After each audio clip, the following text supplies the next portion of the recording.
네, 한 주간의 이슈를 데이터로 풀어보는 데이터&, 이슈 시간입니다. 함께 하실 분들 소개해드리겠습니다. 진시원, 김범준 교수님, 그리고 오늘 이 시간을 더 풍성하게 만들어주기 위해서 나오신 분이시죠. 시사평론가 유아름 씨 함께합니다. 반갑습니다. 안녕하세요. 네, 반갑습니다.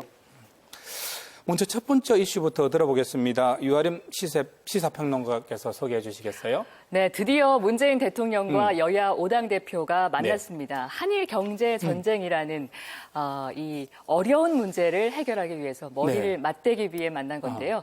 참으로 어렵게 성사된 자리였죠. 네. 이번 주 최고의 이슈가 아닐까 싶습니다. 먼저 영상부터 보시겠습니다. 어제 오후 청와대에서 열린 정당 대표 초청 대화 현장입니다. 먼저 문 대통령, 일본의 수출 제한 조치 등에 대한 초당적인 대응을 당부했습니다. 좀 초당적으로 합의를 이루고 공동 대응하는 그런 모습을 보여드린다면 아마 국민들께서 매우 든든해하시리라고 생각합니다. 네, 여기에서 한국당 황교안 대표, 한일 정상회담 등 외교적인 해법을 제안했습니다. 말과 감정만으로는 문제를 해결할 수가 없습니다.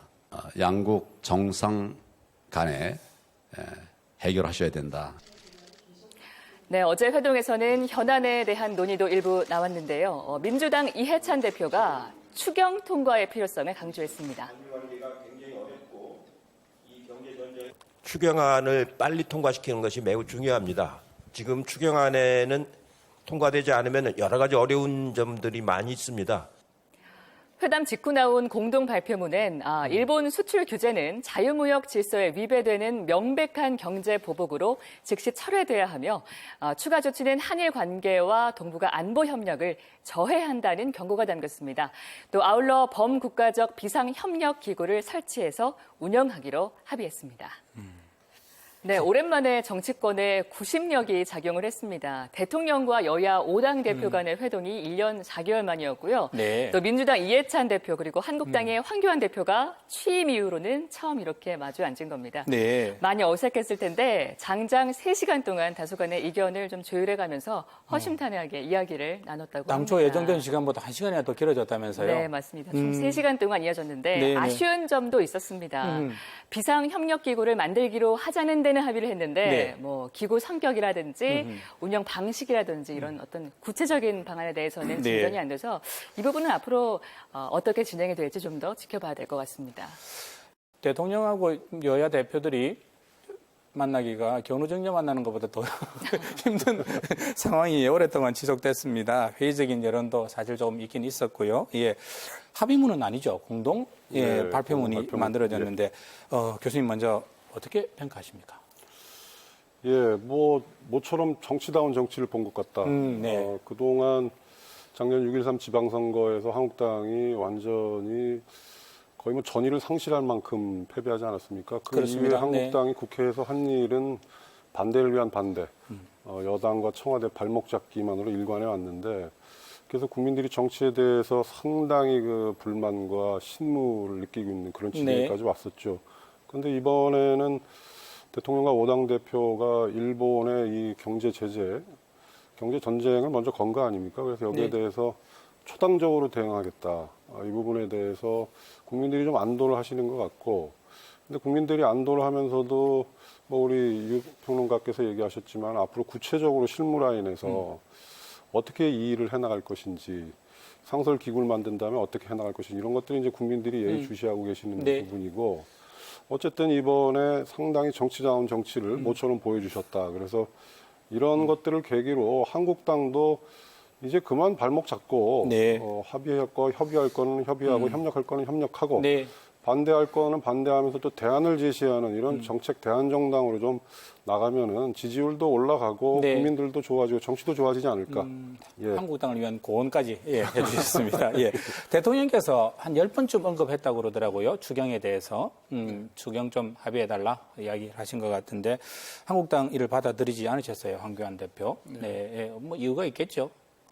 일단 어제 5당 대표 만난 것 자체는 상당히 의미가 있다 봅니다. 의미가 있다 보고 1년 4개월 만에 만남이니까 앞으로 여야 대표들이 자주 좀 만났으면 좋겠어요. 자주 좀 만나가지고 국정 현안에 대해서 폭넓게 의논하고 이런 국가적인 위기 상황이 닥치니까 모여가지고 이제 서로 공감대도 형성하고 했는데 일단 의미만 있는 만남이었습니다. 네. 뭔가 일본 문제에 대한 어떤 실효적인 해법을 가진 실효적인 만남이 됐어야 되는데 항상 보면 의미 있는 만남만 해요. 이제 더 이상 의미만 두는 만남 안 했으면 좋겠습니다. 네. 좀 제대로 여야 대표가 만나가지고 대통령과 여야 대표가 만나서 실제로 지금 일본의 그 수출 규제가 당면 현안이고 상당히 어려운 상황인데 네. 빨리 뭔가 단기적인 해법을 찾아야 되는데 지금 만나가지고 만남 자체가 의미 있었다. 그걸로 지금 족할 상황이 아닙니다. 지금 자꾸 장기적 과제 말씀하시는데 일본의 수출 규제권도 지금 의미가 있고 네. 빨리 해결해야 될 상황이고 차제에 만나가지고 국내에서 지금 거론되고 있는 각종 정치 현안들에 대해서도 빨리 좀 답을 냈으면 좋겠어요. 이렇게 5분이 장장 3시간이라고 말씀하시는데 장장 3시간 아닙니다. 네. 5분이 만나다 보니까 3시간 동안에 많은 국내 문제든 일본 현안 문제든 해결을 못했죠. 빨리 후속 만남을 가져가지고 네. 대통령하고 자유한국당 황교안 대표가 만나서 여야가 공이 이 문제에 대해서 국내 정치 현안, 일본 문제에 대해서 빨리 실효적인 해법이 나올 수 있는 그런 만남이 됐으면 좋겠습니다. 한 달에 한 번씩이라도 계속 만나자는 당연하죠. 이야기도 자주 나왔다고 만나야죠. 하더라고요. 황교안 그거- 대표 그 이야기도 했습니다. 말씀하시죠. 예. 아니 대통령이 말씀하지 않으셨습니까? 그 김정은 위원장하고는 시기, 장소, 의제에 상관없이 어디서든 만나겠다. 네. 김정은 만나는데 시기, 장소, 의제에 상관없이 만나는데 야당 대표를 만나는데 이렇게 어려울 이유가 있습니까? 그러면 자 아무튼 이게 김건모 씨 노래처럼 잘못된 만남은 아니죠. 잘못된 만남 아니죠. 자주 잘못된 만나죠. 아니고 예, 그죠? 자주 만나는 게 좋다는 말씀이시고요. 예. 대통령 국정 수행 평가 그리고 정당 지지율 일제히 발표됐는데 유의미한 변화도 있었다면서요. 예, 평론가님 어떻게 보십니까? 네, 맞습니다. 먼저 네. 문재인 대통령 국정수행 평가 결과부터 함께 보시죠. 네. 긍정이 50.7%, 부정이 43.5%로 긍정평가가 50%를 넘었습니다. 네. 계속해서 국정수행평가 추이도 보겠는데요. 네. 북미 정상의 판문점 회동이 있었던 2주 전에 50%를 돌파했던 긍정평가가 네. 지난주에는 다시 40%대로 물러섰는데요. 뚝 한 주 만에 떨어졌었죠. 네. 맞습니다. 그러다가 한 주 만에 다시 50%대를 네. 회복을 한 거죠. 아무래도 일본의 경제 보복에 대항한 어떤 우리 국민들의 불매운동 같은 그 반일 감정이 확산된 부분 여기에다가 문 대통령이 어느 때보다 또 강경한 메시지를 계속 발신하지 그렇습니다. 않았습니까? 네. 이런 부분이 반영되면서 중도층과 중보층을 중심으로 좀 지지도가 올라가지 않았나 결제 반응 그런 평가를 효과가 하고 있습니다. 나타난 것 예. 같기도 하고요. 그죠? 예. 예. 뭐 2주 초죠. 수석 보좌관회의에서 예. 이렇게 또 강경 발언을 대통령께서 하셨죠. 네. 50%대 회복했고 긍정 부정이 오차범위 밖으로 벗어났습니다. 국민들이 여론이 힘을 실어주고 있는가 아닌가 이런 평가도 방금 하셨는데 네. 어떻게 보십니까? 대일 카드 말입니다. 네. 반일 감정을 자극하는 대일 카드는 정치인들이 늘 만지고 싶어하는 카드입니다. 지금 대통령 지지도 상승 지금 뭐 오차범위를 벗어나서 40%를 회복했다 그러는데 저는 이거 그닥 좋게 안 받아들여지는 이유가 네.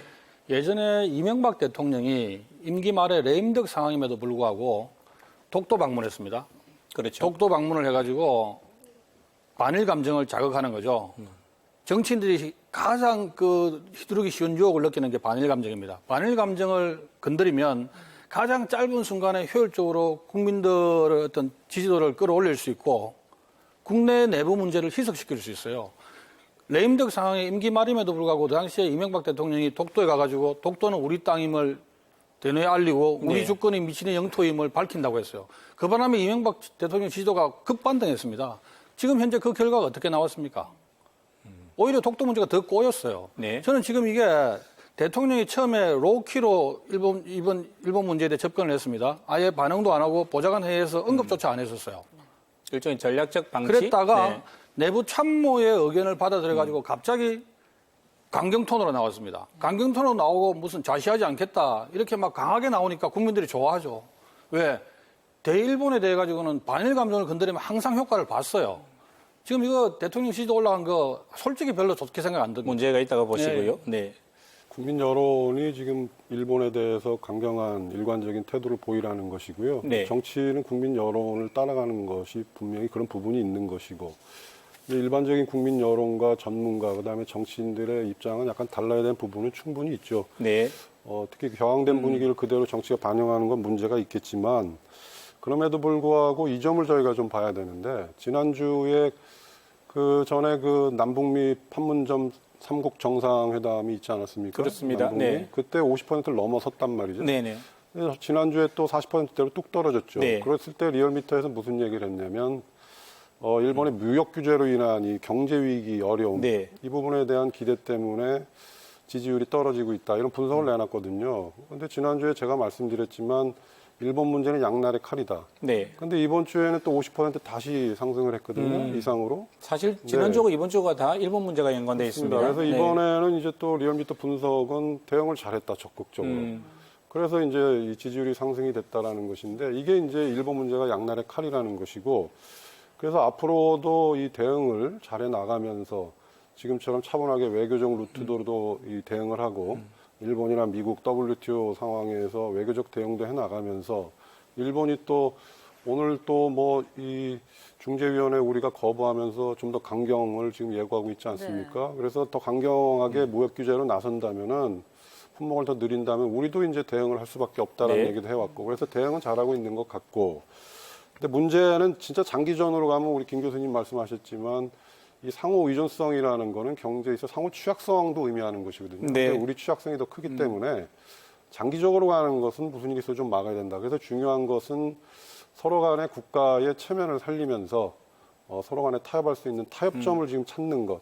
물밑에서 네. 지금 그게 중요한 상황이다. 저는 이런 생각입니다. 예, 어느 때보다도 정치가 그런 의미에서 필요한 때가 아닌가라는 생각은 듭니다. 네. 이게 정당 지지도도 지금 상당한 뭐 이렇게 유의미한 변화가 있다면서요? 좀 분석 좀 해주시겠어요? 일단 수치를 보면 민주당과 자유한국당 희비가 엇갈렸습니다. 민주당 지지도가 40%선을 회복했고요. 그렇네요. 네. 반면 한국당은 다시 20%대로 떨어졌습니다. 네. 아무래도 민주당 지지율이 상승한 것은 네. 일본 경제보복대책특별위원회 출범 같은 정부 여당으로서 어떤 일본에 물러서지 않는 모습을 보인 것이 국민 정서와는 네, 통했다는 부합하는 면이 있었고요. 예, 그런 네네. 분석이고요.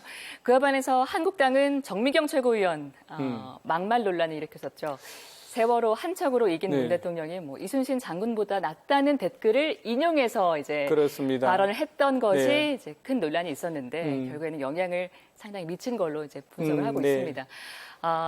계속 보시면 심상정 대표를 새로 대표로 맞은 네. 정의당 8%로 전주보다 소폭 상승을 했고요. 네. 그다음에 바른미래당, 우리공화당, 민주평화당 순이었는데요.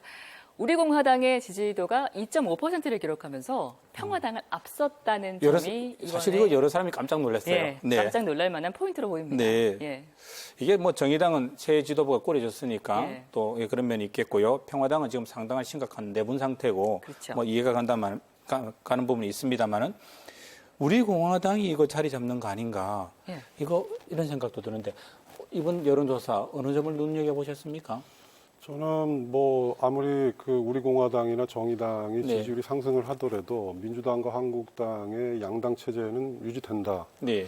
그래서 뭐 나머지 군소정당의 지지율이 뭐 8% 정의당 이렇게 육박을 하더라도 그렇게 큰 네. 의미는 없는 것인데 중요한 것은 정의당은 앞으로 더 상승할 가능성이 있다. 왜냐하면은 심상정 대표가 이제 돌아오지 않았습니까? 네. 이 강렬한 카리스마. 이번에도 또 일본의 버르장머리를 이번에 잡아야 된다라는 상당히 뭐 기억에 남는 얘기도 하고. 김명삼 대통령이 생각났습니다. 그렇죠. 예. 그래서 정의당은 상승의 여세가 있는 것이고 저는 우리 공화당이 그 태극기 부대가 결집하면서 일정 정도 오를 여지가 있다고 지난주에 말씀드렸는데 그게 네. 좀 실현이 된 것 같고 반면에 평화당과 바른미래당은 지금 뭐 거의 내분 분열 상태이기 때문에 지지율이 하락하는 것은 이미 예측이 됐던 부분이고요. 네. 그런데 한국당은 이번에 이 리얼미터는 이렇게 나왔지만 또 갤럽은 20%거든요.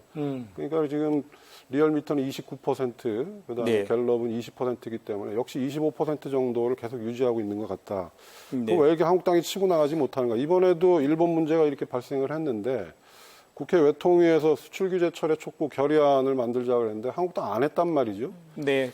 게다가 맞습니다. 또 아까 네. 뭐 우리 그 평론가님 얘기하셨지만은 지금 정미경 최고위원 지금 세월호를 또 한 번 정쟁화하고 이순신 장군마저 정쟁을 위해서 희화화하고 있단 말이죠. 이런 것들을 국민들이 보면서 도대체 지지율을 끌어올려 줄 수 있는 근거가 좀 점점 줄어들고 있다. 계속 자충수를 두고 예, 있다는 그래서 그런 말씀이고요. 부분에서 네. 좀 자살골 좀 그만 넣었으면 좋겠고 네. 예, 바른 보수로 좀 돌아왔으면 좋겠습니다. 알겠습니다. 이번 여론조사 어떻게 보셨어요? 그 한국당이 지난번 황교안 대표 전당대회 직전에 나왔던 그 정당 지지율이랑 비슷한 양상을 보이고 있습니다. 황교안 대표가 1차 전당대회 끝나고 난 뒤에 1차 민생 투어를 갔을 때 아마 그때 한국당 정당 지지율이 최고였을 겁니다. 네네네. 최고였는데 지금 이번에 나온 여론조사 보니까 전당대 직전 여론조사랑 거의 비슷해요. 27.8% 9% 이게 네. 나온 게 방금 진 교수님 말씀하신 것처럼 지금 집권 여당의 민생 실패, 뭐 안보 외교의 실패, 이런 각종 경제 정책의 실패, 이런 각종 실패 반사 이익에 기대해 가지고 한국당 지지율이 상승했던 측면이 있는데 네. 막상 한국당을 그 대안 세력으로 쳐다보니까 이게 국민들 눈높이 안 맞는 거죠. 그런 와중에 이번에 또다시 당내에서 뭐 상임위원장 배분내 하는 갈등이라든지 뭐 계속 거론돼 왔던 당내 막말 얘기라든지 이런 것들 때문에 외연 확장이 상당히 어려운 상황입니다. 그러다 보니까 계속 지지율이 정체를 보이고 낮게 떨어지고 있고 지금 한국당이 뭔가 일신하고 변모하지 않으면 안 된다고 봅니다. 뭔가 대안 세력으로서 정치 세력으로서 국민들한테 신뢰를 심어주려고 하면 혁신적인 네. 당내의 혁신이 따라야 돼요. 지금 이대로 있으면 안 되죠. 그런 측면이 있을 수 있겠습니다. 자, 이거 외교 문제가 우리 생활에 요즘처럼 이렇게 밀접한 영향을 미치는 경우도 많지 않아 보입니다. 예, 한일 경제 전쟁 또 경제 갈등 이야기 조금 더 짚어봐야 되겠습니다. 네, 네, 맞습니다. 먼저 유튜브에 올라온 화제 영상 하나 먼저 네. 보여드리고 이야기 이어가겠습니다. 아베 스탑잇이라는 제목의 1분 분량의 짧은 영상입니다. 이 영상이 지난 17일에 공개가 됐고 현재까지 폭발적인 조회수 기록하고 있습니다. 영상 내용을 제가 다시 한번 간단하게 정리해드릴게요. 네. 지난 7월 15일에 일본 삿포로에서 있었던 일입니다. 참의원 선거 자민당 후보를 지지하기 위해 이제 연설을 하고 있는 네네. 아베 총리에게 한 남성이 아베는 그만둬라, 아, 저 얘기하는 물러나라. 거네요. 네, 예, 네, 이렇게 저 장면이네요. 공개적으로 외친 거죠. 네. 그런데 이 남성 결국에 삿포로 경찰에 의해서 10초 만에 끌려 나갔습니다. 네. 이 영상이 트위터에 올라왔고 이렇게 평가했습니다. 총리에게 물러나라고 항의조차 할 수 없는 네. 그런 사회가 일본 사회라고 비판을 했고요. 네티즌들은 이걸 보고 표현의 자유가 없는 나라가 됐다라면서 어느 독재 국가에서 네. 일어난 일인가 라면서 댓글로 이제 비판을 거세게 하고 있는 그런 네. 상황입니다. 사실 이거 의외라고 생각하는 사람들 많을 텐데, 예. 분들 많으실 텐데, 일본의 언론 자유도가 그렇게 높은 편이 아니죠. 예. 이게 아베 스탑이라고 외치는 저분의 목소리도 일본에서 내에서는 뭐 아쉽지만은, 예, 다수의 목소리가 아닌 게 또 현실인 것 같고요. 자유무역 질서를 이렇게 무너뜨리면서 결국 일본도 손해를 볼 거라고 말씀하셨습니다만은 아베 총리가 최종적으로 노리는 목적은 그럼 뭐라고 보십니까? 이거 지금 아베의 목표와 일본 우익의 목표가 일치합니다. 아베의 목표와 일본 우익의 목표가 일치하는 게 네. 아베 총리가 2006년도에 첫 총리를 취임하고 난 뒤부터 지금까지 일관되게 하고 있는 얘기가 전쟁 가능한 일본, 네. 평화헌법 개정을 통해서 평화헌법 구조, 전쟁을 할 수 있는 자위대를 합헌화를 통해서 전쟁을 할 수 있는 나라를 만드는 게 일본 우익의 목표고 그게 아베의 목표죠. 우리가 지금 일본의 수출 규제 강화 조치에 대해서 너무 자극적이나 적극적으로 반응을 하면 안 되는 이유도 거기에 있습니다. 이건 일본의 우익과 일본 아베 총리의 노름에 놀아나는 겁니다. 이 사람들은 지금 일본 내부에서도 여론조사를 통해서 보면 일본의 수출 규제 강화 조치에 일본 시민들 60% 가까이가 찬성을 합니다. 네. 일본 우익뿐만이 아니고 일본 보통 시민들도 찬성한다는 얘기죠. 아베는 이번에 지금 참여연 선거지만 이미 중연에서 개헌 가능한 3분의 2 이상을 확보하고 있습니다. 이번 참여연 선거에서 개헌 가능한 126석인가를 확보를 하게 되면 추가로 60석 이상을 확보를 하게 되면 중연, 참여연 모두에서 개헌 가능한 의석을 확보하게 됩니다. 그러면 실제 전쟁 가능한 일본으로서의 개헌이 가능해지고 이건 일본 우익이 일관되게 노리는 겁니다. 우리의 강경 대응이 오히려 아베를 일본 우익과 동맹권이 아베의 될수 있다. 목적을 달성시켜주는데 도움이 된다는 거죠. 과거에는 일본 우익 내에서 아베는 아주 독특한 영역으로 분리되는 사람 뭐 이렇게 이해가 됐었는데 지금은 또 그렇지 않은 모양이죠. 교수님 오늘 어떻게 보셨습니까?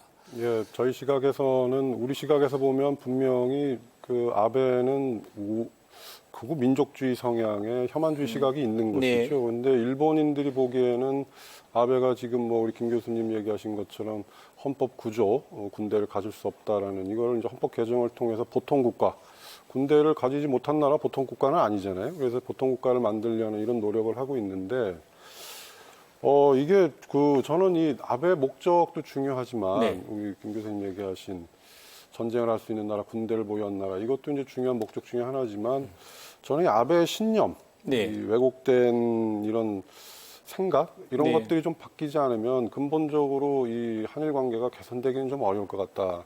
그래서 뭐 참여연 선거용이라든지 초반에 이런 얘기가 나왔을 때부터 저는 좀 회의적인 시각이었는데 네. 그래서 아베 총리의 이런 혐한주의 시각이라든지 극우 민족주의 시각이 계속 존재하는 한 한일 관계는 제대로 풀기는 어렵다. 네.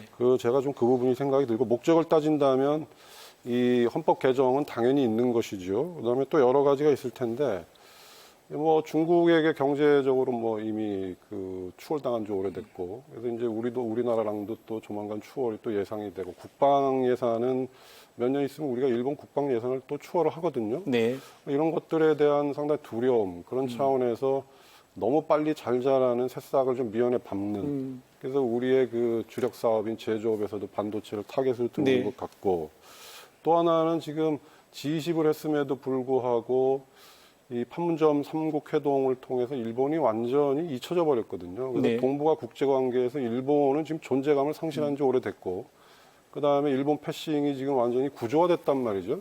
이런 상황을 돌파하려는 일종의 우리 일본도 동북아의 키 플레이어라는 거를 이번에 좀 존재감을 드러내는 의도도 있고 그다음에 한국의 이미지를 국제사회에서 좀 부정적으로 만들려는 네. 것. 65년에 우리가 했던 한일 기본조약이라든지 그다음 박근혜 정부 때 있었던 위안부 합의를 안 지키는 나라, 신뢰할 수 없는 나라라는 것.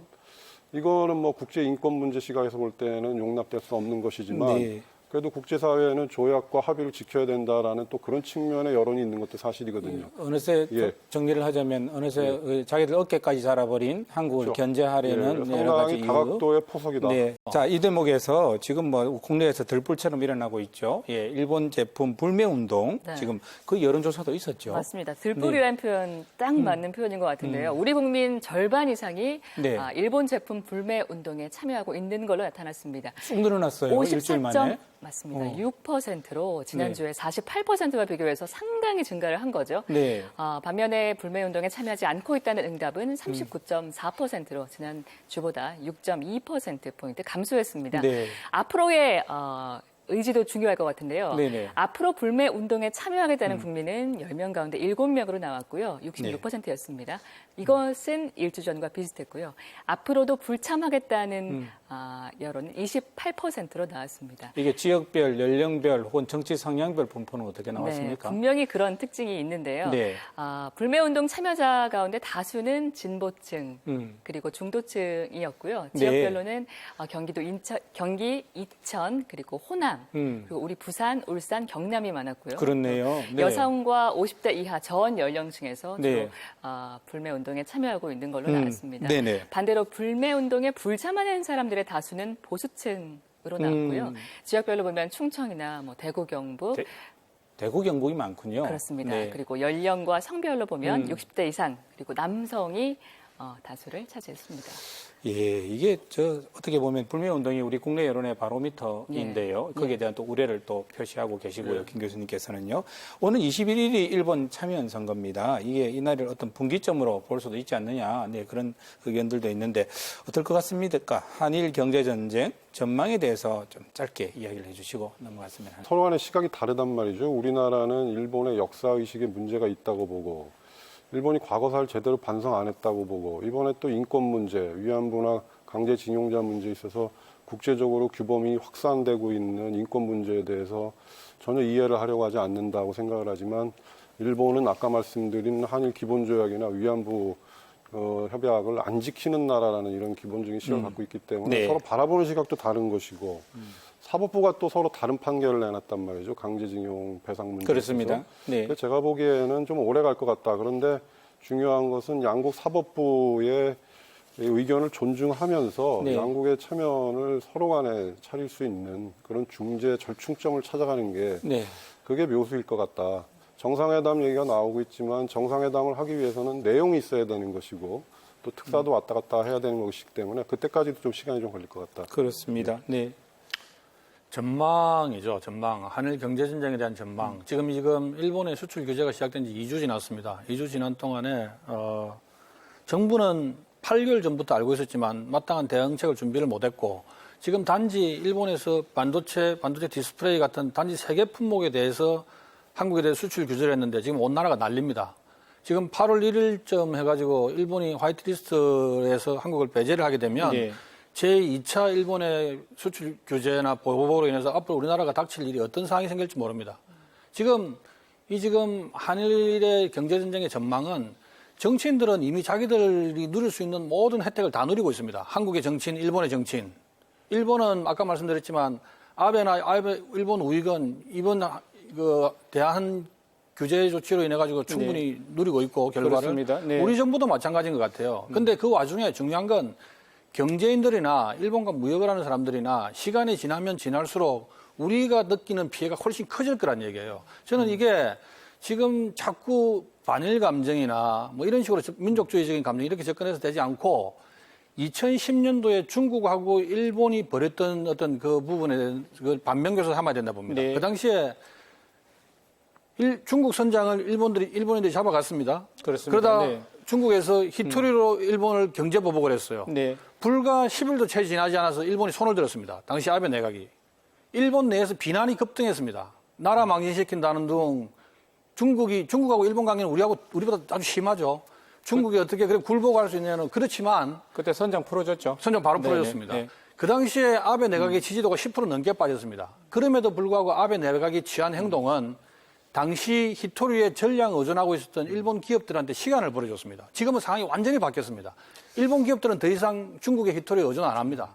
우리 기업들한테 한국 정부가 책임 있는 당국자가 그런 자세를 보여줘야 된다는 겁니다. 알겠습니다. 네, 그런 식으로 해법을 만들어 나가야 된다는 말씀이신 것 같고요. 예. 자, 우리 지역으로 좀 눈길을 한번 돌려보겠습니다. 데이터로 풀어보는 이슈. 우리 지역에서, 유아람 시사평론가님, 예. 어떤 이슈에 우리 지역 이슈 주목하셨습니까? 벌써 총선 열기가 조금씩 덜하고 있습니다. 네, 10개월도 안 남았습니다, 맞습니다. 이제. 네. 2020년 총선으로 가는 시기에 빨라지고 있는 걸로 네. 보이는데요. 집권 여당인 민주당 부산시장이 지난 13일 주말에 선출직 공직자 대회를 열고 네. 총선 승리로 가는 결의를 다졌습니다. 그렇습니다. 네. 여러 가지 재미있는 이야기가 많이 나왔습니다. 네, 네. 현장 영상 보시고 이야기 이어가겠습니다. 세 번 떨어지고 세 번 연달아 이기고자 열심히 노력합니다. 사랑하는 최영우 경입니다. 얼마 전에 다시 공항에 갔습니다. 지키지 못한 약속 꼭 지켜내겠습니다. 그런 각오를 했습니다. 문재인 대통령의 지역구 사상 꼭 지키고 다시 찾아오겠습니다. 그러니까 부산 전체가 다 어렵다라고 이야기하는 것도 맞지도 않을 뿐더러 그 다음에 PK 민심이 민주당으로부터 멀어졌다라고 이야기하는 것도 사실은 맞지가 않습니다. 세 번 떨어지고 한 번 더 된 국회의원 박지호입니다. 감사합니다. 자, 우리 민주당 화이팅 한번 해주십시다. 자, 우리 민주당 화이팅! 감사합니다.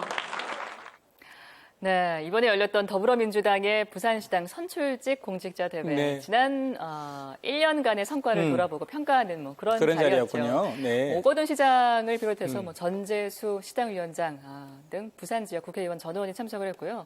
민주당 소속의 구청장, 시의원, 기초의원 등 무려 160여 명이 참석을 했습니다. 아무래도 방점은 네. 내년 총선 승리 어떻게 이길까 여기에 네. 찍혀 있었던 것 같습니다. 예. 이거 참 상정백회의 상황입니다. 예. 이거 부산시장, 광역의원, 기초단체장, 민주당이 앞서를 하면서 휩쓸었으니까요. 예. 예전에 할 때는 몇 사람 없었던 걸로 기억하는데 엄청 늘었습니다. 전재수 시당위원장, PK 민심 민주당으로부터 멀어지지 않았다. 이런 이야기 했단 말이죠. 이거 어떻게 보십니까? 지금 부울경 지역 우리가 매일 얘기하고 있지만 매주마다 얘기하고 있지만 보수 지역으로 회귀한 지 꽤 됐습니다. 네. 근데 회귀했음에도 불구하고 민주당이 그 20대 총선 전으로 되돌아가기도 어렵다. 그리고 지금 상황은 한국당이 아까 우리가 계속 얘기하고 있지만 막말 좌충수를 계속 두고 있기 때문에 네. 대안정된 기능을 못하고 있기 때문에 한국당이 이런 식이라면은 내년 4.15 총선에서 압승하기는 힘들다. 그렇게 본다면은 보수 깃발만 꽂으면 되는 그런 시절도 아니고 지금 그렇다고 촛불 집회 시민들이 민주당 색깔만 보고 민주당을 찍어주는 6.13 지방선거나 대통령 선거 때와는 또 다른 상황이 왔다. 그래서 내년 4.15 부산에서의 총선은 지금 상황에서는 뭐 예측이 잘 안 된다. 그렇지만 민주당도 쉽게 물러날 것 같지는 않고 한국당도 쉽게 승리할 것 같지는 않다. 20대 총선하고는 분명히 다른 모습이 있을 것이다. 민주당이 그 밑으로 떨어질 것 같지는 않습니다. 6명 이상은 지켜내지 않을까. 알겠습니다. 유대동 시당위원장, 신임 시당위원장이죠. 자유한국당. 이번에 취임하면서 지금 현재 18석 가운데 6석을 민주당이 가져갔는데 그중에 반한 3석 정도는 최소한 가져오겠다는 이야기 했습니다. 어떻게 보십니까? 전재수 위원장이 했던 얘기가 이제 올 6월 달에 민주당 PK 위기론이라는 얘기로 확산됐던 얘기입니다. 민주당 내에서 부산 경남 지역만 별도로 떼내가지고 심층 조사를 해보니 이게 예전 지방선거 때하고는 너무 확연한 민심의 변화가 나타났다. 이걸 어떻게 해야 되느냐. 심각한 민심 위반에 대해서 대응책을 만들어야 되는 거 아니냐 해가지고 비공개 최고위원회 회의를 했고 그 결과가 이렇게 조금씩 흘러나왔죠. 그게 이제 PK 그 위기설의 요체인데 실제로 우리 진 교수님 말씀하신 것처럼 반은 맞고 반은 틀린 것 같아요. 일단 PK에서 민주당이 지난 지방선거하고는 확실하게 민심에서 위반된 건 맞는 것 같고 그때에 비하면 엄청나게 많이 지금 민심이 멀어졌죠. 그렇다고 해가지고 그 멀어진 민심을 자유한국당이 또 다 갖고 온 건 또 아닌 것 같아요. 그래서 지금 유재중 위원장의 정당이니까 정당의 시당위원장이 그런 목표로 내세울 수는 있겠지만 자신하듯이 얘기하는 건 좀 현재 상황에서는 좀 오버가 아닌가. 사실 보면 민주당이고 한국당이고 둘 다 부산시당에서 자신감을 안 비춘단 말이죠. 이거 까불다간 유권자들한테 혼나겠다 이런 두려움이 양당 모두 있긴 있는가 봐요. 그래서 우리 다 두 분 다 이게 조심하고 있다, 몸살이고 있다, 그런 말씀을 하시는 것 같습니다. 자, 이제 좀 정리할 시간이 됐습니다. 한 주간의 이슈를 정리하는 코너입니다. 오늘 조금 내용을 바꿔봤습니다. 이게 예전에는, 지난주에는 베스트 워스트를 선정을 했는데, 이번 주에는 베스트도 좋고, 워스트도 좋고, 한 분만 좀 선정해 주십사 저희들이 부탁을 드렸습니다. 어떻게 교수님께서 먼저 해 주시겠습니까? 저는 2주에 베스트 뽑아봤습니다. 하트가 있네요. 우리 박지원 의원이죠? 아까도 말씀드렸지만 국회 외통위에서 이번에 그 일본의 수출 규제에 대한 철회, 촉구, 결의안을 만들려고 했는데 한국당이 불참하면서 안 됐단 말이죠. 한국당이 계속 얘기하고 있지만 상당히 중요한 포인트마다 자꾸 실수를 하는 것 같습니다. 지금 국민들은 일본에 대해서 제대로 된 대응을 하라는 게 국민들의 요구인데 국회에서 결의안 하나 못 내는 이런 상황, 그리고 그 주역이 한국당이라는 이런 것들을 이제 박지원 의원이 이런 얘기를 했어요. 자유한국당이 일본 소속 정당이거나 일본 국민들이 당원이 아니고서 어떻게 이런 일을 할 수 있느냐. 그래서 제대로 된 지적을 했다. 그런 측면에서 베스트로 2주의 베스트로 뽑아왔습니다. 알겠습니다. 김 교수님께서는 어떤 인물을 들고 나오셨습니까? 저는 이번 주에 김명환 민주노총 위원장 이분을 여전으로 하자면 월스트 인물로 뽑았습니다. 하트가 깨져 있습니다. 지금 얼마나 지금 힘듭니까, 나라가. 나라가 힘들고 지금 1년 4개월 만에 여야 대표들이 만나가지고 일본 문제에 대해서 지금 머리 맞대고 지금 대책을 강구하고 있는 이때에 민주노총은 오직 자기들의 기득권만을 위해서 총파업을 합니다. 귀족노조죠. 근데 지금은 과거에 전태일 씨가 분신하고 하던 때의 그런 노동 환경이 아닙니다. 지금 귀족노조인 자기들보다도 훨씬 많은 대다수 노동자들은 민노총 싫어해요. 알겠습니다. 민노총이 제대로 현실을 바라봐야 됩니다. 이건 좀 최악의 인물입니다. 워스트를 뽑아오셨습니다. 지금 정말 다이나믹 코리아라는 게 실감나는 요즘입니다. 이슈를 따라가기가 좀 벅차다고 그런 생각도 드는 또 한 주였습니다. 오늘 세 분 모시고 한 주의 이슈를 따라가보는 시간 함께했습니다. 오늘 함께해 주셔서 고맙습니다. 고맙습니다.